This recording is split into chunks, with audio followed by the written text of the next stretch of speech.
pero también es negro, que es el lunes negro que está viviendo el sistema financiero mundial. Ahí vi que anda el profe con la historia del Credit Suisse. Sí. ¿Hoy es un lunes negro? ¿Cómo? ¿Hoy es un lunes negro? Hoy es un lunes negro, sí, porque ayer hubo dos novedades importantes. Primero comentemos las novedades y después contamos lo que está pasando ahora.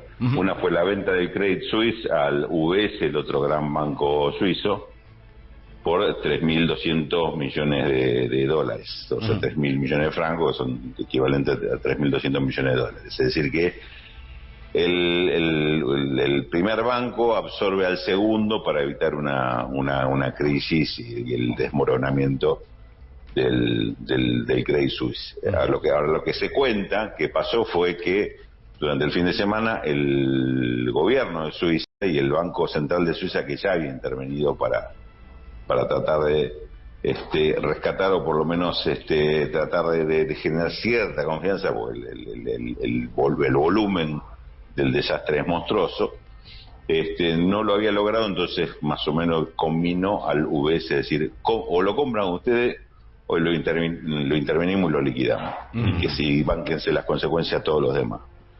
Entonces el UBS en realidad es una operación casi forzada por el gobierno para la compra. Tanto es así que una de las cláusulas establece que el gobierno le da al UBS una garantía, o sea, un seguro por 9.700 millones de dólares, es decir, más o menos 3 veces lo que pagó por el Credit Suisse, por si surgieran problemas y cargos que hoy no estaban previstos, cargos imprevistos.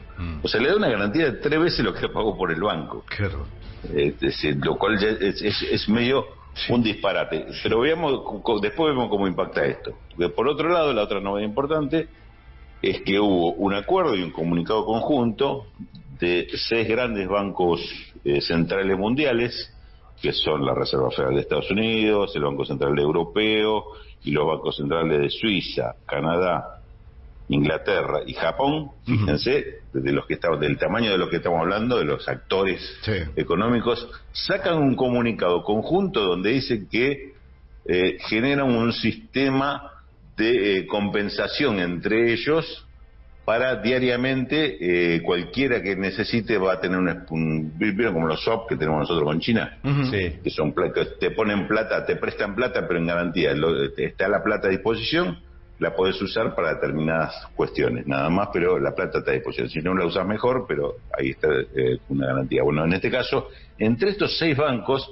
generar un sistema de garantía al cual se puede recurrir diariamente si alguno de estos bancos, por ejemplo, como ahora el suizo, tuviera que salir al rescate del despelote que tiene con el Credit Suisse. O sea, se están previniendo de una crisis que pareciera que es inevitable. Y de hecho, el mensaje que tomó los que operan en esto, los bonistas, inversores financieros, especuladores, timberos, todo, es que lo que están haciendo está demostrando que la crisis se les fue la mano. Es decir, en vez de verlo como una solución, están diciendo, me estás confesando que estás como el tuje. Es decir, se te está yendo todas las manos. Entonces hoy hay una caída brutal, sobre todo de las acciones de los bancos, porque dicen, si le pasó a aquel y a aquel otro, ¿y por qué no le va a pasar al banco donde yo tengo la plata? Entonces hay una fuga de las inversiones en banco tremenda. Están cayendo en Europa por ahora, en Japón, cuando abra el mercado en Estados Unidos seguramente va a pasar lo mismo. Bueno, estamos en una situación donde algunos están advirtiendo, bueno, entonces no es el que pusieron el paño frío y frenaron la crisis. Parecía el comienzo de una crisis financiera muy grande, muy importante. Rulo, por un lado. Un par de preguntas. El otro sí, dale. No, porque primero, cuando sacan la plata de los bancos, ¿a dónde la llevan, no? Porque acá siempre todo el mundo compra dólares, pero en el mundo, ¿cómo es una fuga? No, van hacia los bonos de los países centrales más seguros. Es decir, se te están yendo todo para los bonos de la Reserva de Estados Unidos, o se concentran en algunas empresas más fuertes. Lo que sucede ahí es lo que le llaman fuga a el término que usan en inglés es flight to quality, es decir, fuga hacia la calidad. Es decir, me concentro ¿quién es seguro en todo esto? Bueno, los bancos no, me voy hacia los alemanes ya hacia una gran empresa alemana, los alemanes y el resto de Europa por ahí, o van hacia los bonos del Tesoro de Estados Unidos, digamos. Eso también va a provocar, tiene un efecto secundario que es también rajan de los bonos de países periféricos, por ejemplo, de los bonos de Argentina, probablemente hoy tengan una caída porque como rebote de esto. Claro. El otro tema que me parece importante, que va a tener una repercusión más política que en el tema financiero, es decir, fíjate vos cómo cuando se pone en peligro el sistema financiero mundial, cómo recurren la gran banca internacional y los bancos centrales a la ayuda de esos bancos, poniendo, como del ejemplo que le di, en el UBS ponen una garantía de casi 10.000 millones de dólares para que los tipos se hagan cargo del muerto del Credit Suisse. Es decir, son los mismos bancos que hasta el viernes decían, vamos a restringir todo porque tiene que bajar la inflación, no podemos estar tirando guita a circular porque eso va a provocar más inflación. Entonces subimos las tasas de interés, bajamos la emisión de dinero y demás. De repente apareció la plata a disposición para salvar a los bancos. Bueno, esto es el sistema económico mundial hoy. Esta es la etapa del capitalismo que tenemos, el tema de todo para las grandes corporaciones. Es decir, inclusive, aunque esto contradiga, pero de 180 grados lo que se dijo hasta el viernes. Es más, hay un comentario, me quedé inclusive porque está viendo novedades a cada rato con este tema, se imaginarán. Un comentario del Morgan Stanley, una de las grandes consultoras financieras e inversora ella misma de Estados Unidos, que dicen, bueno, no es que ahora defienden la medida, ¿no? Y dicen, no es que se sale a rifar la plata, a distribuir plata y con esto se acaban las políticas antiinflacionarias, porque de todas formas está la restricción de crédito que va a haber, que eso solo va a frenar la economía. O sea, te tranquiliza diciendo, no te preocupes que igual vamos a frenar la economía, aunque salimos a repartir plata, porque la plata va a quedar en la caja de los bancos, pero no para que la presten, sino para que salven los grandes agujeros rojos que tienen. Con lo cual, estamos en el mejor de los mundos. Es decir, se quedan ellos con todo, pero además te garantizan que vas a tener una caída de la economía, o por lo menos un freno importante, que es lo otro que se está viendo. Que esto va a provocar un freno en la economía mundial. Agarrate de tener perspectiva de que, bueno, entonces voy a exportar más de esto, de aquello, porque el mundo va a necesitar y me va a comprar.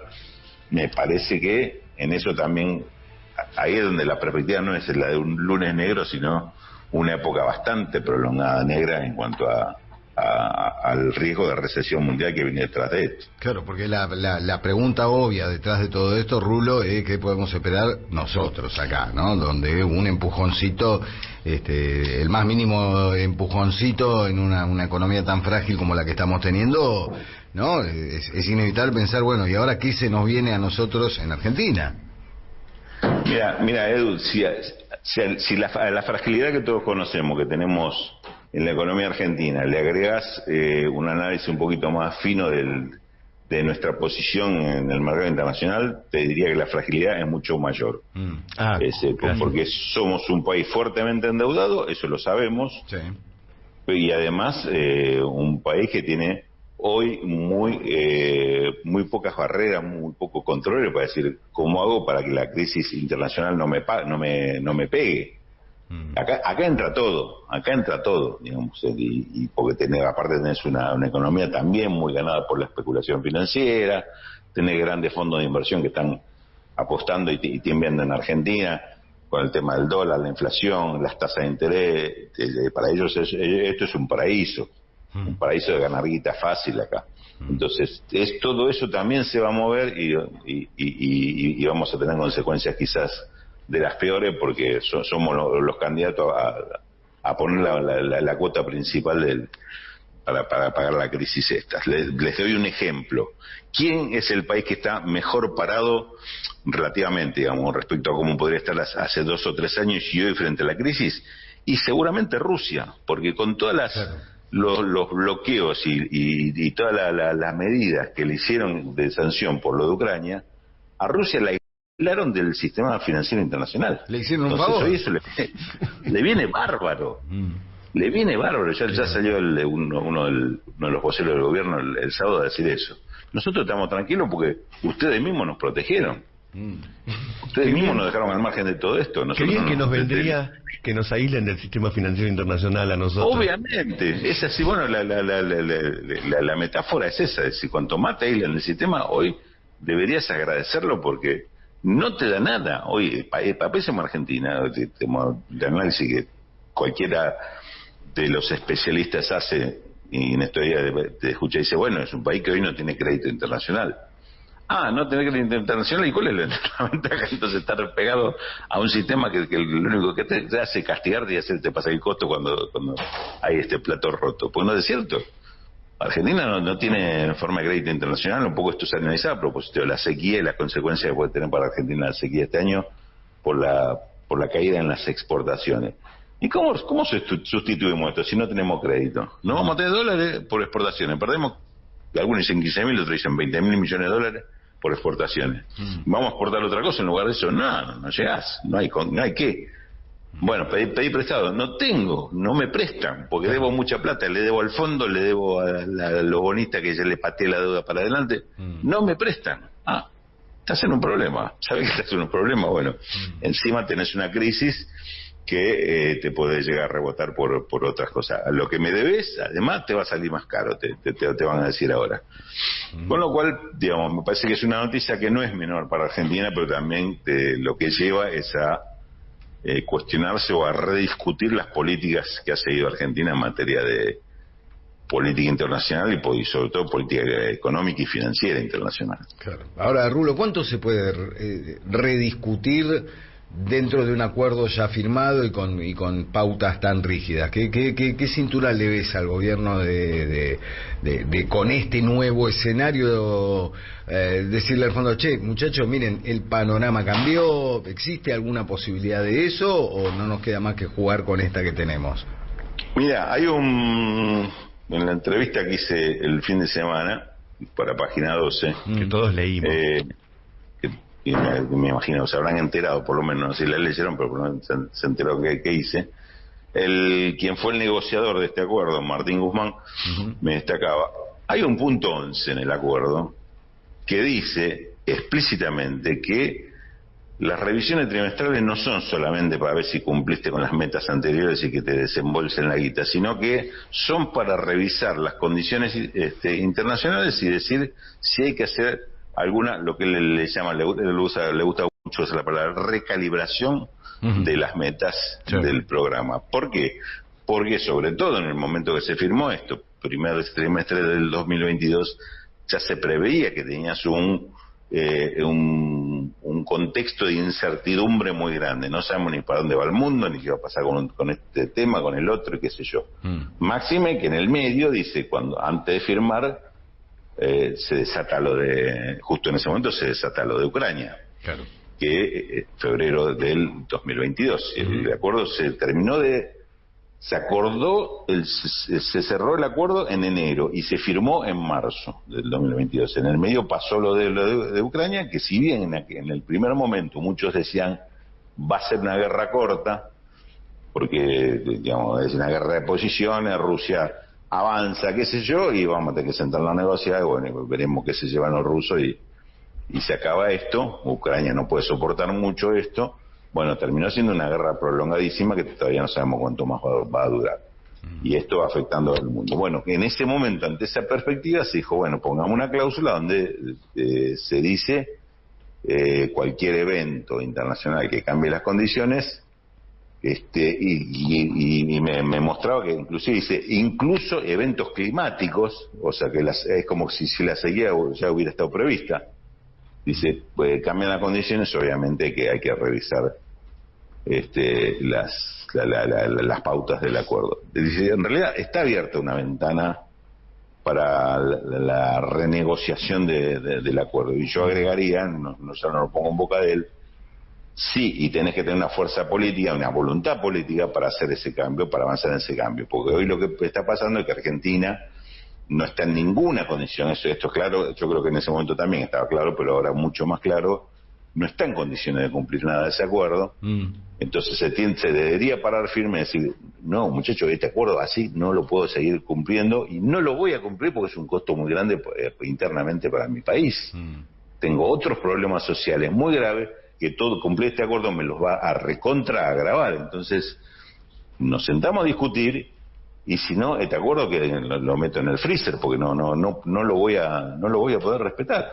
Claro. Digamos así, amablemente todo esto, ¿no? Digamos, decir, sin decir rompo todo, y sería otra alternativa, pero decir, bueno, sin decir rompo todo, por lo menos decir, bueno, así, yo este acuerdo, así como está, no lo puedo cumplir. O sea, margen, legalmente lo hay, porque el propio acuerdo lo contempla. Claro. Ahora, políticamente, si hay voluntad de hacerlo y fuerza para hacerlo, y yo creo que este gobierno y en este momento me deja muchas dudas. Y porque además, Rulo, a ver, en el pasado supimos, nos enteramos que, bueno, las mismas auditorías internas del Fondo Monetario indicaban claramente, tan claramente como este punto 11 del que estás hablando, que bueno, que el fondo había vulnerado sus propias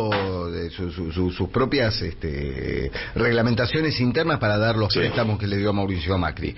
Estaba la oportunidad de tomarse de la fría letra legal, no existió voluntad política. Ahora también hay una posibilidad de agarrarse la fría letra legal del punto 11 del acuerdo, y inevitablemente uno tiene dudas de que exista esa voluntad política de ir a agarrarse de ahí.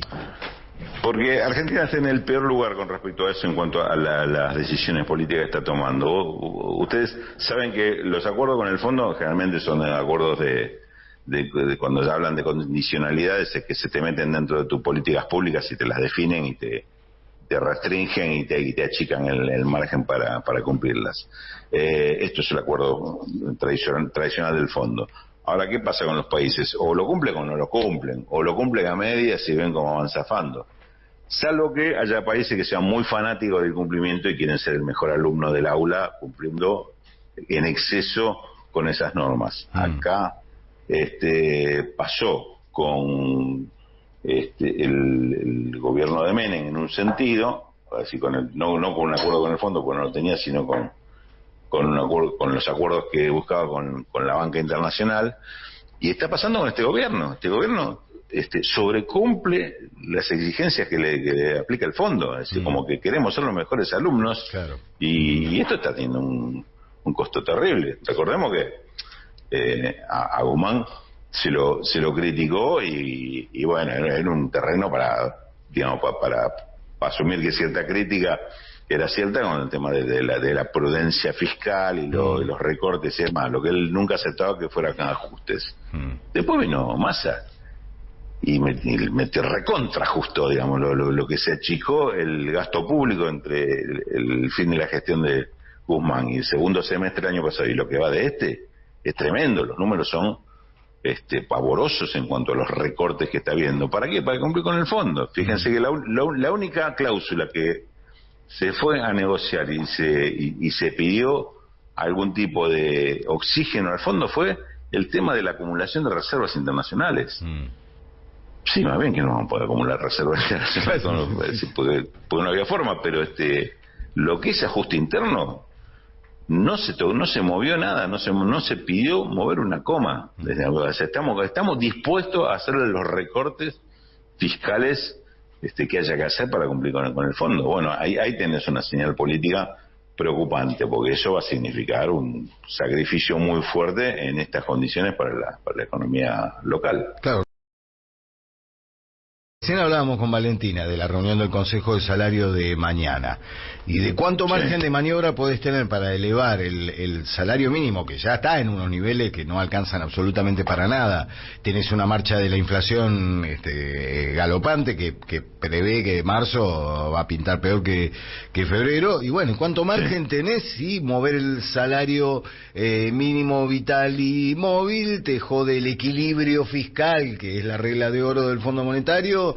No, esa situación en la cual tener la sensación de que el Consejo del Salario se junta y dice, che, la guita no alcanza para nada, y no, qué cagada, tomamos otro café, ¿no? que no Claro, hay mucha bueno, posibilidad. Exactamente, y hay sectores que, así como hay sectores en Argentina que se aprovechan de la inflación, porque no todos perdemos con la inflación, No, claro. algunos sectores que ganan. De este tipo de cuestiones también hay sectores que se aprovechan. Hay una anécdota que yo creo que conté al aire, ahí no me acuerdo, pero de la última reunión del Consejo del Salario, cuando se estaba cerrando el acuerdo, que es para el salario que todavía está vigente, ¿no? Hasta marzo, ahora se va a discutir el de abril,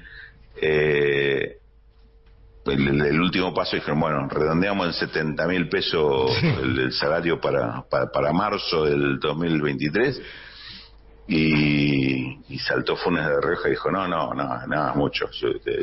Nosotros podemos firmar por 69.500, no por 70.000. Bueno, son 500 pesos. No podemos firmar.